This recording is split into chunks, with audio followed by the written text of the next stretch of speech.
Can everyone hear me if I don't use the microphone? Yeah.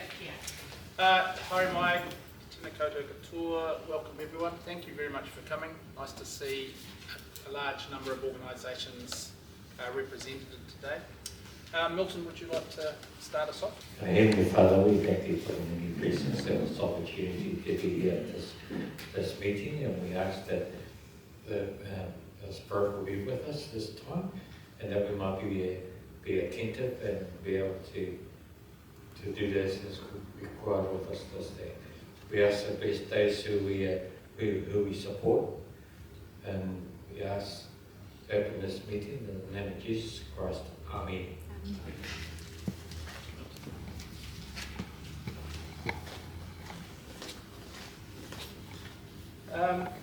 Those who don't know me, I'm John Skelton, and the relatively new chair of the Western Bay Plenty Disability Trust. I am a representative from Headway Brain Injury, and I'm also a board member for Brain Injury New Zealand. So somehow I got myself into all this. I'm not quite sure how now. But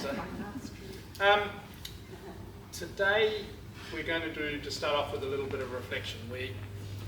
The world is changing around us at a dramatic rate, so I think it's only right that we need to understand where we've come from as an organisation, just so that we know where we're going to head in the next few years as an organisation, because as I say, the world's changing and the way we all organise ourselves changes. So we're going to start off with Diane Beveridge, who is an ex-board member of Western Disability Trust, and an advisor to the board, and also the liaison officer for Brain Injury Bay of Plenty, who's just going to share, because I think she's been around since day one. Almost. She's going to share with us a brief history of the organisation. Good morning, everybody. I'm going to read you, this is the very first trust deed. It was certified by Barry M. Owen, who was an ex-judge at the time, on the 14th day of April 1998. And it was an incorporated trust on the 10th day of June 1998. So the Western Bay of Plenty Disability Support Trust is formed as a collaborative, not-for-profit organisation to provide the services of advocacy, promotion, education, prevention, support and information for people with disabilities in the Western Bay of Plenty. That's 1.0. 1.1, the concept of collaborating to provide an integrated service arose from the Midland Regional Health Authority, which is Midland Health, APEPSI, consultation document of May 1996, and consequential meetings with service providers which finally resolved to provide a single vehicle from which provider organisations can receive a cohesive and coordinated approach to contracting and providing disability support services. Representatives of the following participation organisations have therefore come together to form the Western Bay of Plenty Disability Support Trust as the entity to contract with the Midland Health or with any other body organisation to provide advocacy, promotion, education, prevention, support and information services. The following organisations will, for the purpose of this trust deed, be known as the participating organisations.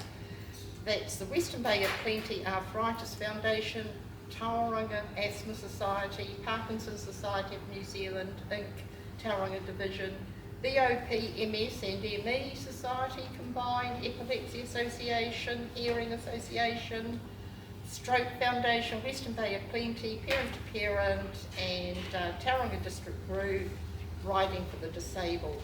Each of the participating organisations shall formally nominate one person or that person's representative to present it with those representations. Now, that's just very first trust deed. Then,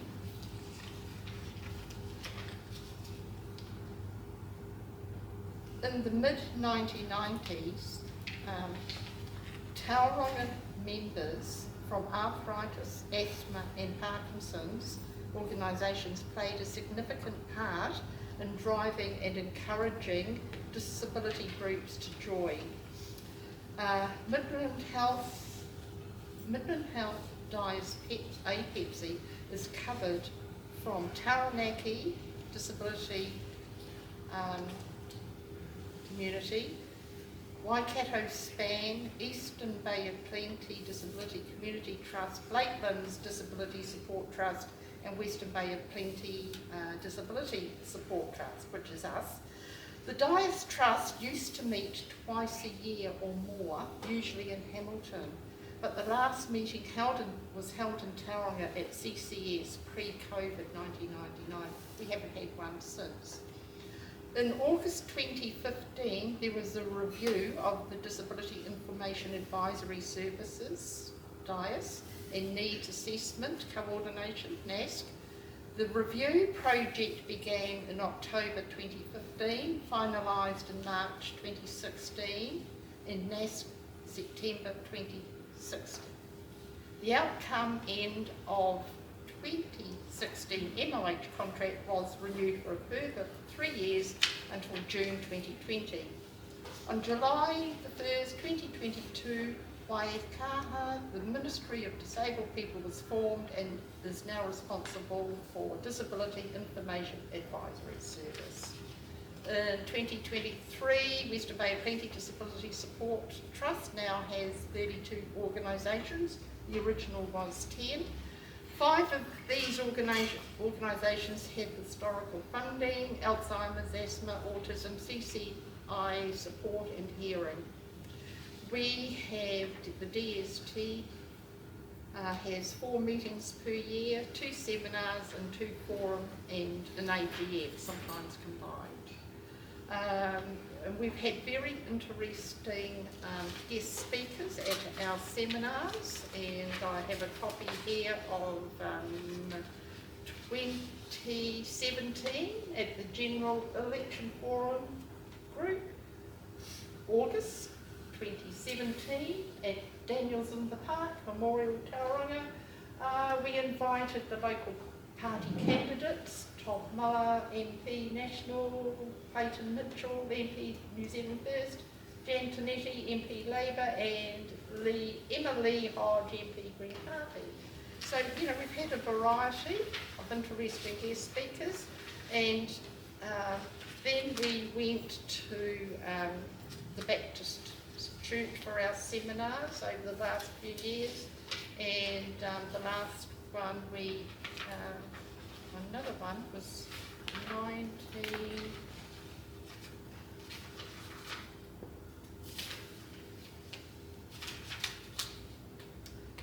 2018 at the SITS Club here. We had the Honourable Carmel Cepoloni morning tea. So those are the variety of people we've invited, and then towards the, just excuse me while I get my papers organised here. In 2023, during the years 2010 to 2017, Western Bay of Plenty Disability Support Trust regularly advertised in the Weekend Sun, usually a whole page of various member organisations, and then the cost became too high to continue. And I've got some examples of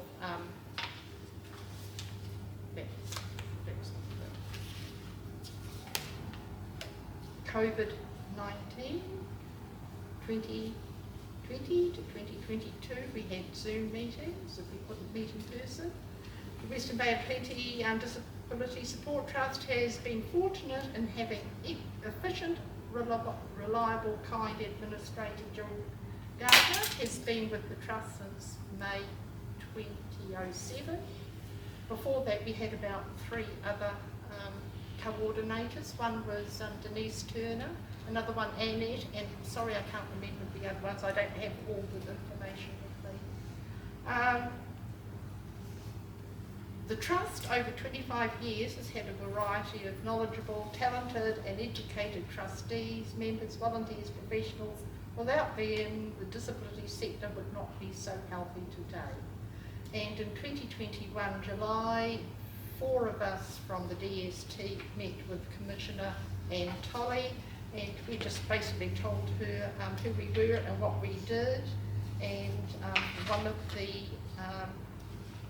representatives wanted to tell her about the universal design, which is about building for disabled people, and 2, the process and consultation, and 3, we also commented about the council with a sinking lid policy with poker machines. That was in 2019 at the gaming venues, and because Tauranga City is growing, we just thought perhaps there should be a few more so that we can apply for funding for gaming trusts. So that's us. Thank you very much. Any questions? There's some copies here from the newspaper. Right. Thank you. Well done, Diane. The rule, there is an up-to-date trustee which has been modified a couple of times, but basically this trust is very set in concrete as to what it's doing. Any major changes need to go through a court of law to change, so it's actually very well governed.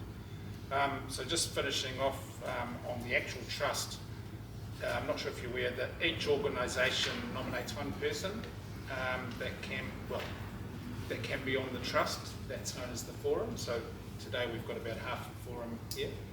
We do struggle to get great participation, and that's something we're working on.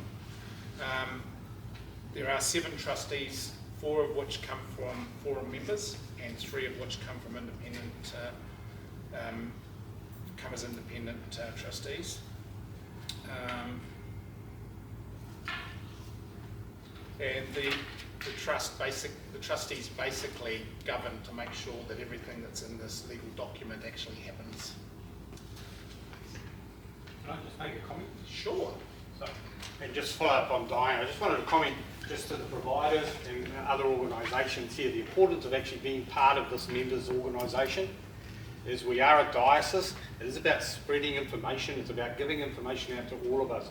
But more importantly, you become, all together, we become a stronger voice for the whole area, for the whole sector. And because over the years, and I've been involved since 2008, I suppose, and I'm Peter Gibson, sorry, by the way, from Arahanui Trust. And we were one of the first providers to come on board because there was no peak body in Tauranga who had a voice that spoke for everyone. Everyone was fragmented, trying to work together, trying to do their own jobs, and everyone was. So by bringing us all together, we started talking to the councils, we started talking to national bodies, we started talking, even bringing on other ideas, and now they come to us. They come to this trust and say, what do you think? Your walkways over on the Mount Boardwalk now are all disability access because of the information that's gone in from this trust and other organisations to actually say, we want it accessible. We must be accessible. We must have it not just for that person there, but for the unseen disability as well.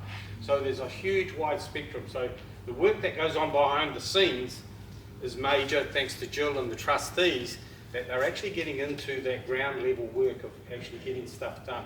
So the importance of you guys turning up to these meetings is even more imperative. So when we put the call out, we want you to all come, we want you to be part of that so you can have that voice as well. And even then, if you know other organisations that aren't members, we're encouraging them to become members. Because when we have one peak body and one voice, we actually have a lot of strength in the area, and it will make the difference. So I just wanted to, sort of the general purpose of what the work goes behind the scenes is. And for me, since 2007, 2008, I've seen a huge transformation of the influence that the Western Bay Disability Support Trust has in the decision making at the higher levels. So, thank you. Any questions for Diane or Peter? Hopefully we really do know who we are now. Okay, so next up we've got a new member. That's you. Yes. Sorry. Hi, Shelley. Kia ora tātou. My name is Shelley Robinson. Where do I start? I wanted to go to what you were just talking about, because I met a really interesting woman from your organisation on a Zoom to do with setting up the EGL group, Enabling Good Lives group. She was awesome. Yeah, and I think she's key, but it's like, I think that, so what's happening here in the Western Bay, and probably a lot of you know all about it, but there is, what do you call it, a working group, a group of people, mainly we are hoping with disability, to lead with their voice the needs, changes, and everything to do with the Western Bay of Plenty. So I just think if every one of us had one person with a disability that could be representative of the Western Bay within that group, then we would really get some serious stuff done. So that's one thing the Chrome Collective is actively going to be becoming involved with more going forward. So who we are is, 5 years ago, I have a daughter who's 21. She's been my motivation throughout my journey with disability, and I was one of those really angry, annoyed people with disability. And so I went along to this amazing thing 5 years ago and really decided that I was going to try and make a difference. She was leaving school. What was she going to do? Blah, blah. So that's what we did. We set up the Chrome Collective. It was originally a trust set up for developing entrepreneurs. So people with disability, people without disability, creating something. I set up a retail gallery, come shop. It was very community focused in Katikati, that's where we are. But it sort of goes now as far as Waihi Beach and Te Puna School, which is why I wasn't here at the beginning today, because I was there doing something else. And so they come in, they sell their things. It was a training ground, so they learned about our point of sale system, stock control, so they were taught a lot of vocational skills. So the first thing I did, actually I'm going to go back a little bit before that, I opened a cafe, and one of our main aims was to employ as many people with disability as possible, and that was awesome. And 5 years after that, when we're nearly dead with tiredness, we decided we had to sell it. So, but these guys have still got their jobs with the new owners, and so we have morphed a little bit as things have changed with disability within New Zealand. So we actively look for employment, paid employment for our guys. We've put 5 people in paid employment in the last 12 months. We're actually now going into a whole lot of other things. We're actually rewriting our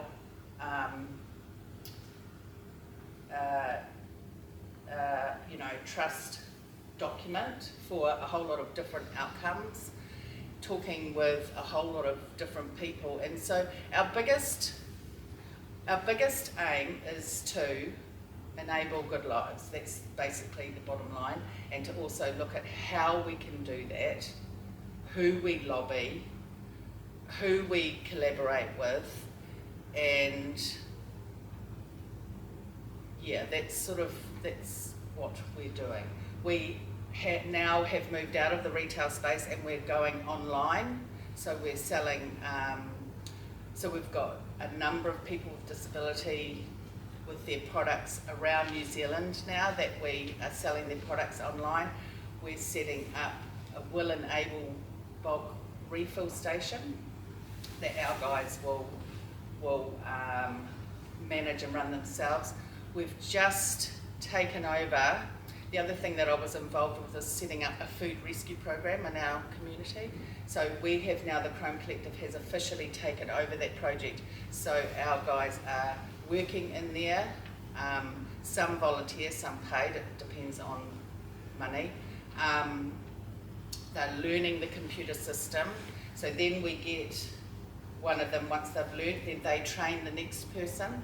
So it's all about empowerment and enabling good lives. I keep that in my head, that's what it's all about. And it's my daughter that keeps it alive and keeps me passionate. But yeah, so yeah, we're pretty excited actually to go forward, and I'm pretty excited it's a good time to be involved in getting things done. So how many would you have working or volunteering for you? So we probably have about 50 to 60 people involved. It's a small community, but we're putting our tentacles out. We actually are also talking with the council, and have been for 2 years, around setting up resource recovery in our area, and that is also a really awesome model for enabling good lives, and vocational training and paid employment and creating things for sale and things like that. Yeah. So yeah, we're trying to work out a way not to rely just on funding. We're trying to work out a business model that we don't have to keep, asking for money, because that takes up a lot of valuable time that could otherwise be used getting people into employment. And we educate our local organisations and businesses around employing people. Yeah, there's lots of stuff that we're doing. Yeah. Any questions? I've got some business cards, I might just leave them there if anyone wants them. Yeah, fantastic what work you're doing, and real stuff on the ground. That's all I'm into is real stuff. Yeah. So my son is my motivation for Brain and Children Trust. So I hear you, and they just keep driving us to keep doing more and more and more until we're in the box. I think 6 feet under. So yeah, fantastic. But you use the terminology enabling good lives. Is that because we have the whole model around enabling good lives? Is it part of that, or are you just using that language? That's our language. Yeah. Yeah, it's just how we have to think all the time. Yeah. Anybody else? Thank you very much. So I believe we've got Grace and Rosalie, is that right? So from MSD, who are going to tell us a little bit about what they do in the disability sector. So welcome, Grace. From Thank you. And are you by yourself or you? Yeah, I'm on By yourself. Okay. Dan's Dom Sickles. Dom from support. Yeah. Oh, okay. So I'm No, that's right. So we'll hand the floor to you to tell us what you do. And Hi, I'm Grace. I'm from MSD. My role is an employment coordinator. If you ever heard of employment coordinator, so I'm not a case manager, so all that processing part, I'm lucky that I don't do. But we've got work services team that dedicated to help clients with employment and getting work readiness. But work brokers, they deal with the people with just have got lost jobs and they're in between jobs, so they're getting next job ready. But employment coordinators mainly focused on helping clients, support clients with the health conditions and disabilities. MSD have recognized the needs for a while, and they didn't have a right, or they didn't really got to that point that we need to someone who's gonna service the area. Because the area, they find that it takes a long time to fill a placement, so more the report, they're focused on report and numbers, so that the employment side for the disability, even though it's so important, it's their needs needs to be fulfilled more than the other job seekers. So I got on board 2 years ago, so I'm still learning. every day is a different day, and every individual will have a very special circumstance, and their needs are really unique. So I've got some products that I want to talk about because I work with these organizations like Employee NZ, WorkBridge, a career, or the little career sort of advocate for disability and people with few barriers, even though it's not a physical disabilities, and so and they sort of surprised that whenever I say, hey, have you heard about this product? Have you heard about this service that we fund? And they, because there was no one actually promoting and getting the information out, they're sort of quite surprised.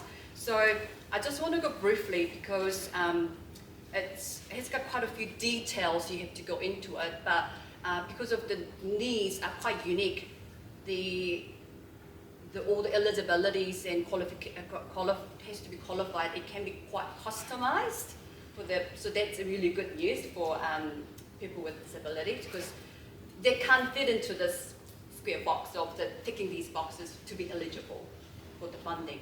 Have you heard about products that is related to employment or work readiness? Do you know any products that you know that MSD help? What is support fund? Which one? A support fund. Support fund. Yes, that's the one. Yeah, that's the one. And disability allowance. Yeah. Flexi wage. That's right. Flexi wage. And have you heard about course participation assistance?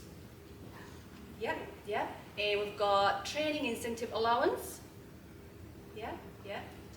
And also we have one called Activity in the Community Projects. So that funding is for people who like to volunteer and get their confidence level up to be just part of in the community. MSD funds, it's not a lot, $20 plus the actual cost up to $20, so it can be $40 a week. We pay whoever the organization is, and then the organization pay to the clients each week. So that's something that hasn't been used at all, but I'd like to just pass that on. And I've got all the forms, information I print out yesterday, about 2 hours, about this much. So if you guys want to know a bit more about it, I'll pass on with my details and the forms as well. The Chrome Collective, she's not here, but she's gone. Okay, so I placed this through the Flexi Wage. I placed a client to Chrome Collective when they were doing their retail shop. There was clients there who was volunteering, but there was opportunity for about increasing the hours, but they didn't have enough money to pay. So we supported about 60 or 70% of wage through Flexi Wage. Yeah, so I create the contract and then get it approved. So that's sort of a main part that I work. Another person, 2 people, they got a job doing a kitchen assistant in that kitchen. 15 hours to 20 hours a week through Flexi Wage subsidy. So that's a really great way because at the end of the day, employer is the one doing all the training, and so we like to provide with this funding so they can actually have the commitment, so the clients can get the great training and stay in work. Yeah. So they can be up to $22,000 in 52 weeks period. And also it doesn't have the limits of how many hours they need to be in. It depends on the person's ability. It can be 3 hours a week or it can be 40 hours a week. Yeah. So that's the Flexi Wage subsidy. That's not only for the Flexi Wage, it's available to everyone. It doesn't have to be on a benefit. It has to just meet the income limit, which is single is gross weekly income is $671, or married $975. So I've got a lady there who got a job. She's a total blind. She is working for the Personal Advocacy and Safeguarding Coordinator work. And she got about 70% of her wage, hourly rate $30 per hour. So she got the 52 weeks of support so that she thrives. She's thriving at the moment, helping out people Course participation assistance is less than 12 weeks, and it's $1,000 with in a 52 weeks period. If it is any recognized education places that doesn't have to be NJQF, or just if there is online course, a person wants to just upskill or learn something new, that can be paid as well, up to $1,000. If that is a 12 weeks and less. Yeah. And the other one, if that is a 12 weeks and more, we've got another one, it's called training incentive allowance. That can be paid to a client directly, $120 a week, to $4,832 within that 52 weeks period. So that's for NJQF level 1 to 7, and that's just specially it's eligibility is for people on a supported living payments and single parent support. And we do have a work bonus. Have you heard of a work bonus? Okay. Yeah, work bonus.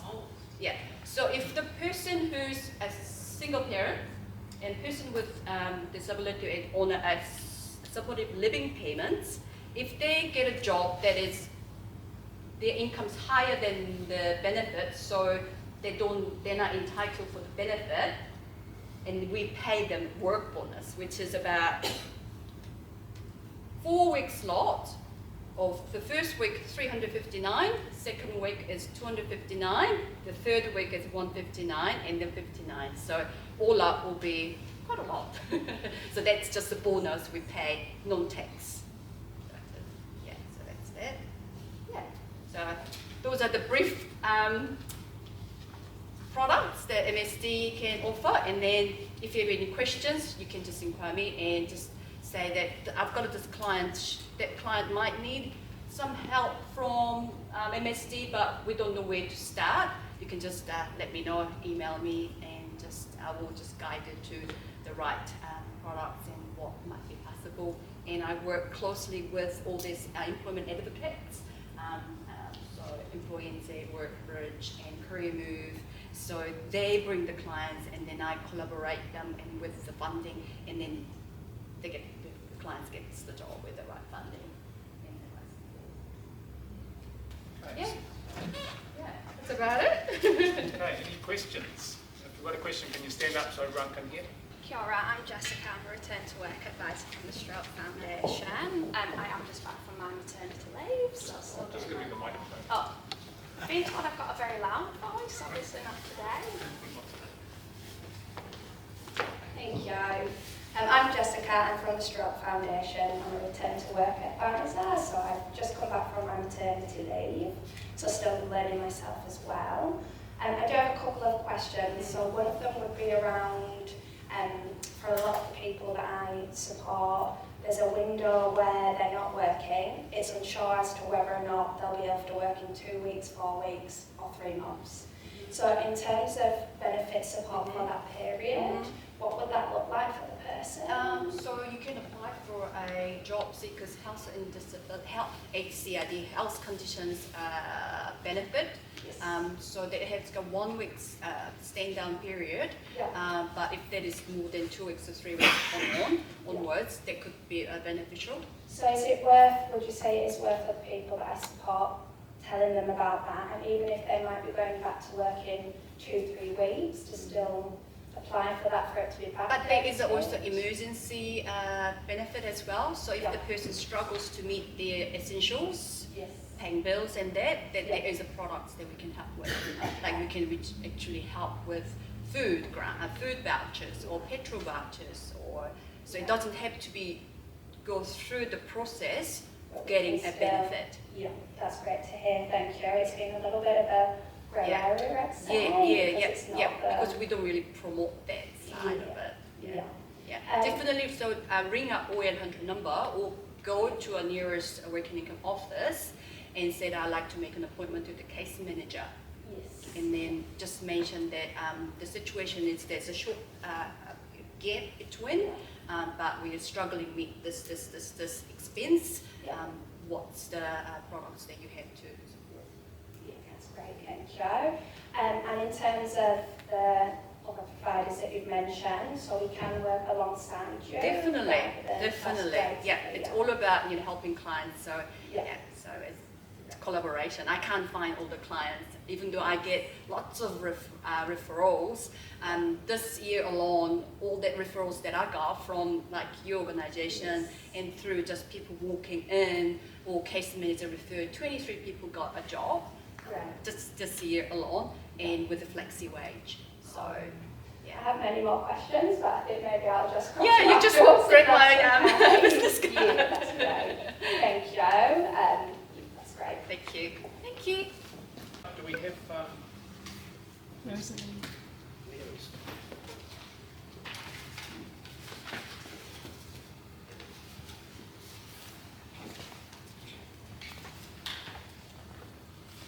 Yes, I'm just trying to think. You're not Dawn.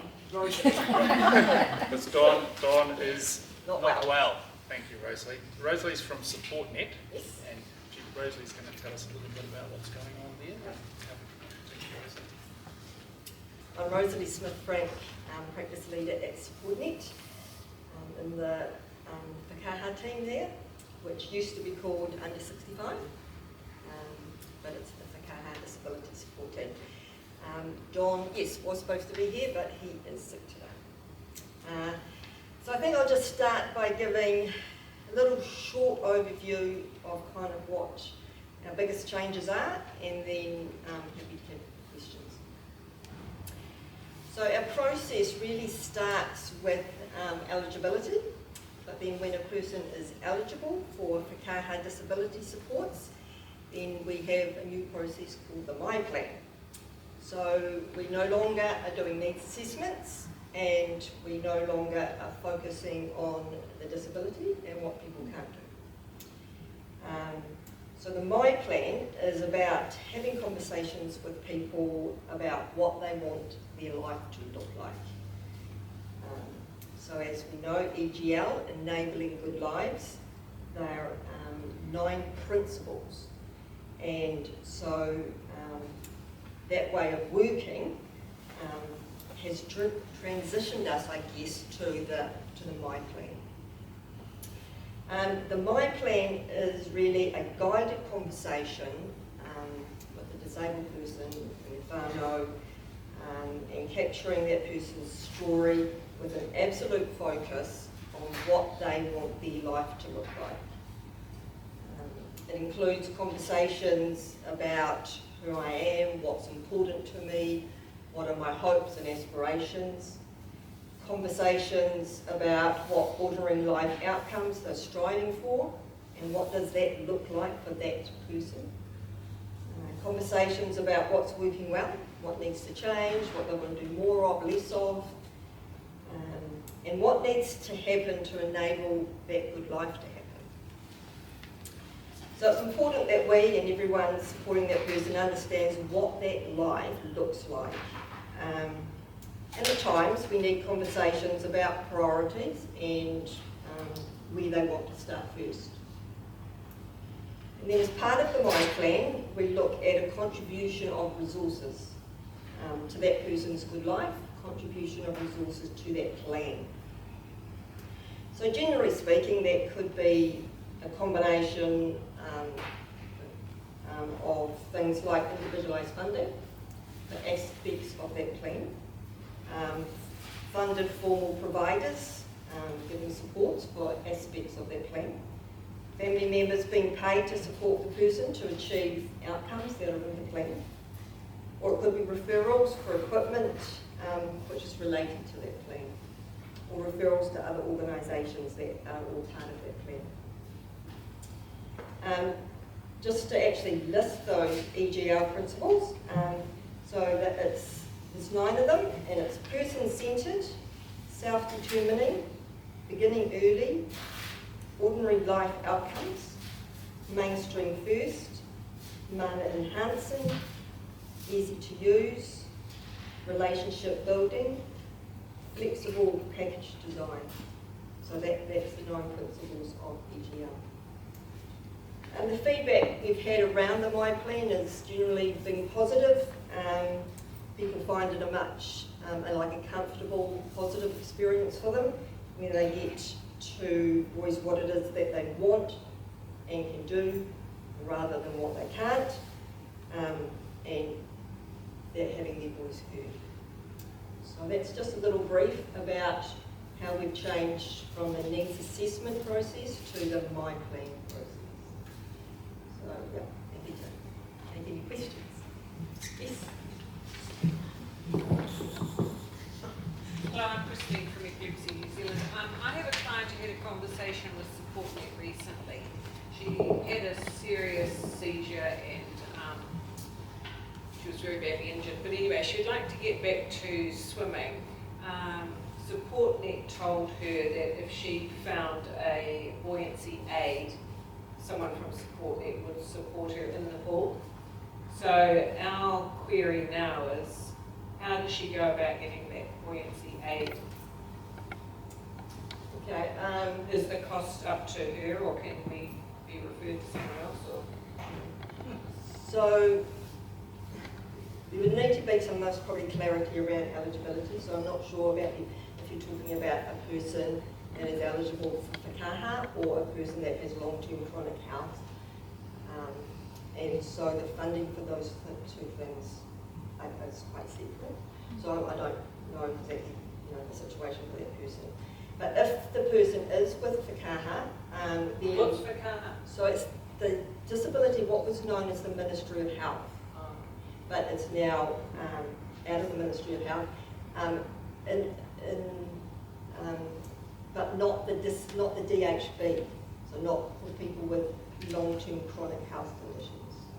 So that's a separate part of SupportNet. So can she be referred to him? So SupportNet covers all of that.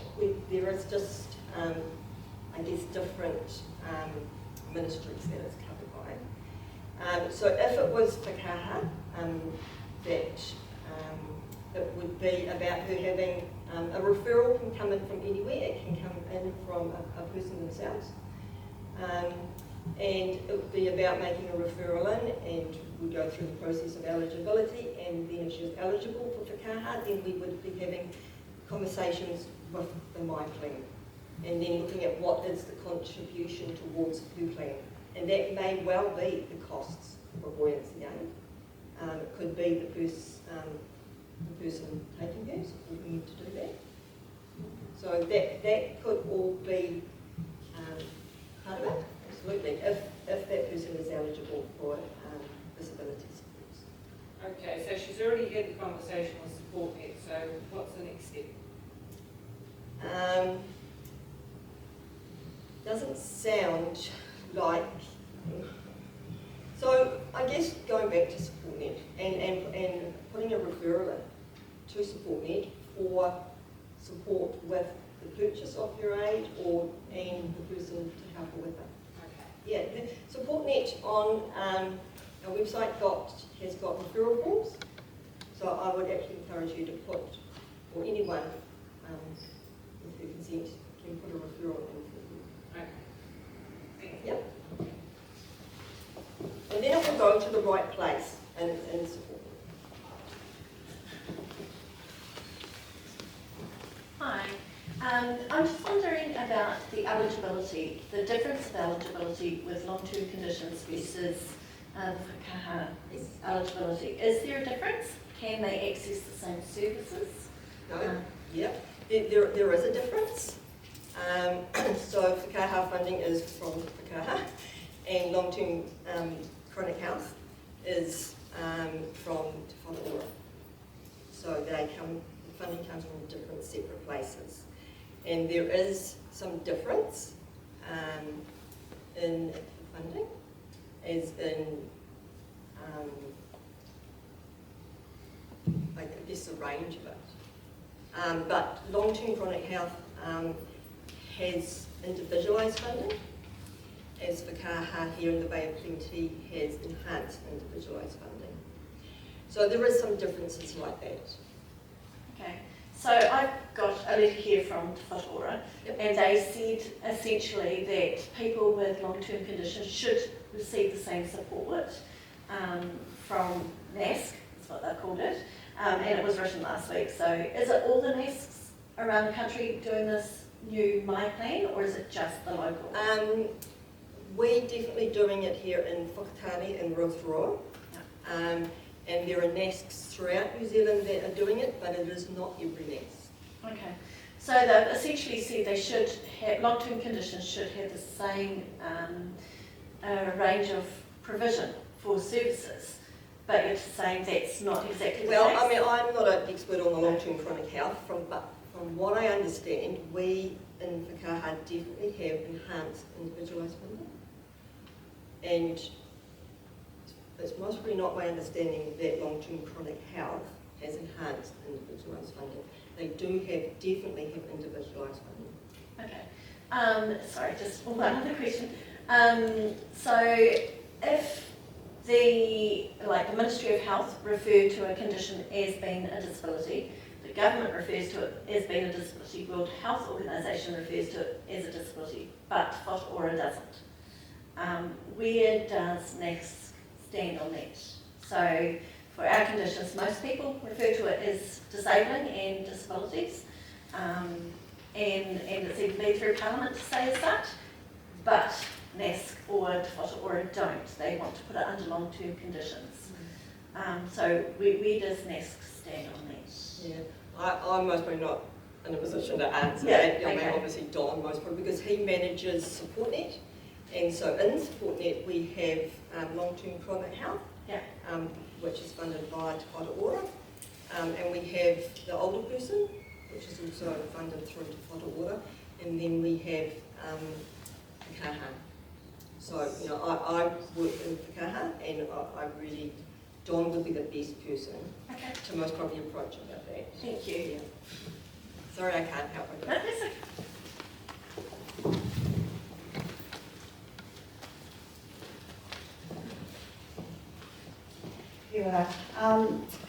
In terms of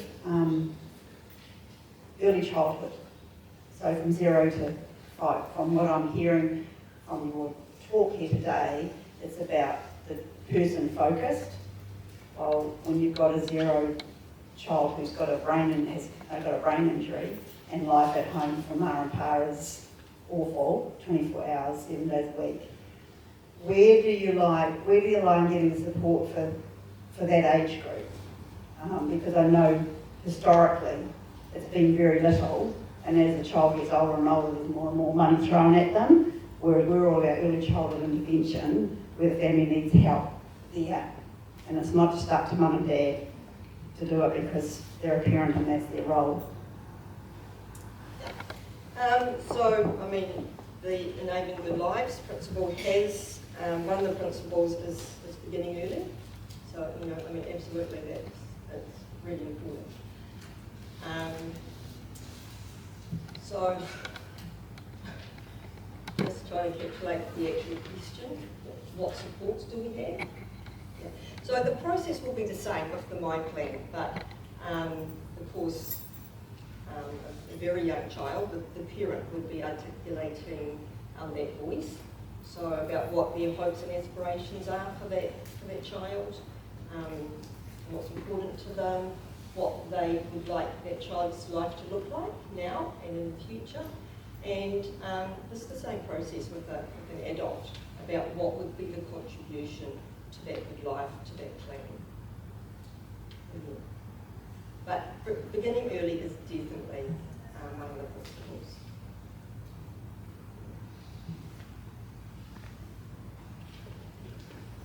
Hi, Rosalie. You mentioned that you've done the My Plan from Whakatane, Rotorua. Yes. So is that we can take that it hasn't been implemented into the Tauranga area just yet? Oh, I'm sorry. Tauranga including Whakatane and So that's just happened just recently?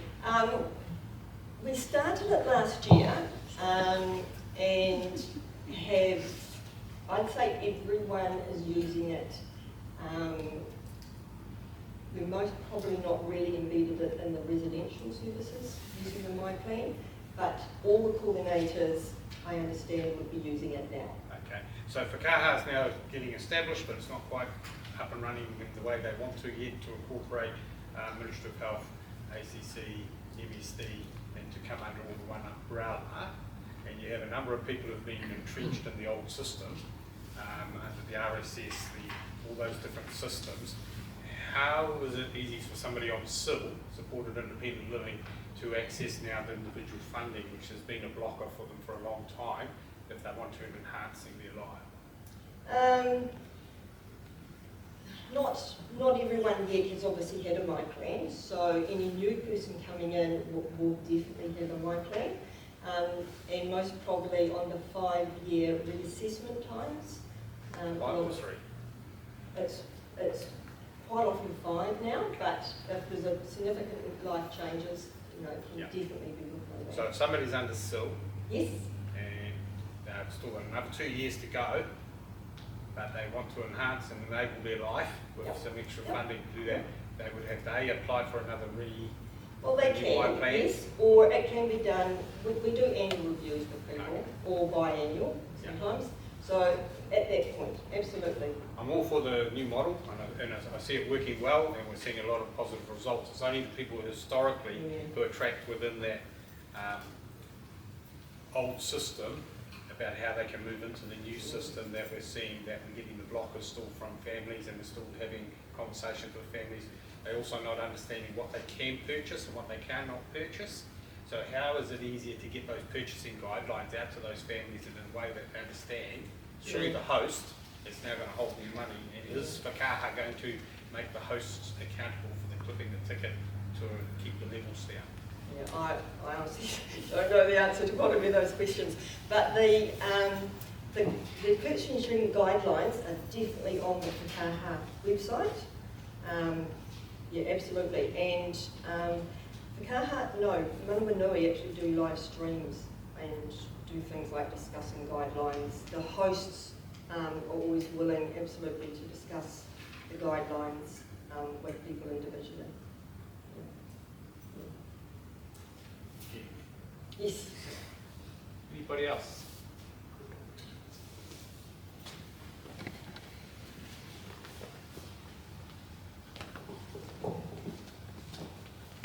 How are people with long-term chronic health and disabilities, how are they categorised? How do they become one or the other? There is an eligibility. So when a referral comes in, it's screened for eligibility. And so with that referral, there needs to be documentation. So say it was coming into, there was a referral to Whakaaha, and the person had an intellectual disability, well, there would need to be a formal diagnosis of that. Similar to something like ASD, there would need to be a formal diagnosis with that referral for eligibility. And so also referrals come in for long-term chronic health, so there would be health information that would need to be with that referral. So how does a person with whatever know who to refer to? They can just refer into referrals at SupportNet. Absolutely. They don't need to worry about that aspect. They can just refer into SupportNet.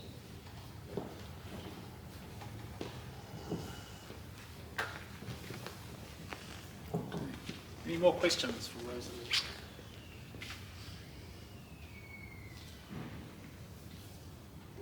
Thank you very much, Rosalie. That's all right. That's good.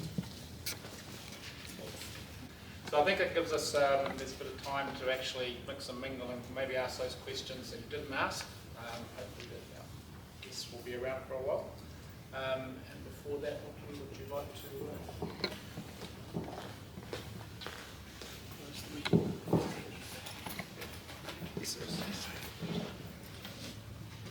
Heavenly Father, we thank you for the many blessings, and we're thankful for the presentations at this day. We ask that we might be able to apply the principles that we talked about this day and to enable good lives with the people we serve. We love you, Heavenly Father, and ask also the best of food as we prepare for us, that it might nourish and strengthen us and do the good we stand in need of. We ask this prayer and close this meeting in the name of Jesus Christ. Amen. Yes, and so if you'd just like to move over, there's some some food. Yep. Just discussions can continue.